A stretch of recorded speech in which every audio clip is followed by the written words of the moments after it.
Yeah, this guy from ASL Developments, he never used metal deck before and he just needed some reassurance on the deflection limits of the profile. So I ran some calculations for him and showed him what they meant. I did a screen share, showed him the calculations and showed him the deflection limitation, the imposed load, the bare steel loadings that it can take. Explained it all to him so that he was reassured on the profile that he picked, or that we had picked, to suit his slab depth. It's an extension on, I believe, his home, and he sent me a WhatsApp video to show me the layout, the access and everything. So we talked through the whole thing from start to finish. All of those minor details that people think about, even from how do I get it from the truck to the location that is required.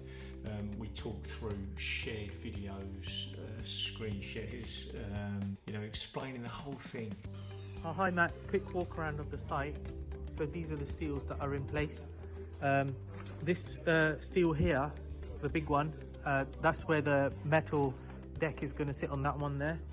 And then towards the rear you've got the two steels, you've got the light well in the corner there, and all of the concrete here, if I zoom in, all of the concrete's been levelled off to the level of the steel, just so that we can take the metal deck straight over the steel.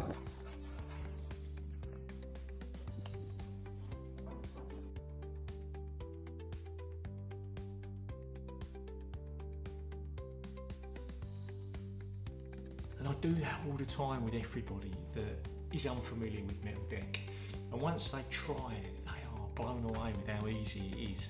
So I really enjoy doing that and describing things to people that and people I find is shy. Lax, this chap, he drew me a sketch. He was really embarrassed about his drawing. Now, like I said to him, you haven't seen my drawing. My drawings are terrible. My writing's terrible. People are shy about sharing their hand sketches with us. But it's as simple as that sometimes, for me to understand what structure support you've got, you're intending to use. Sharing a video or pictures of the situation you're in. And 25 years in this industry, I am familiar with a lot of different layouts. I mean, they're all different, absolutely, but there's a lot of fundamentals that apply to the same kind of solution, if you like.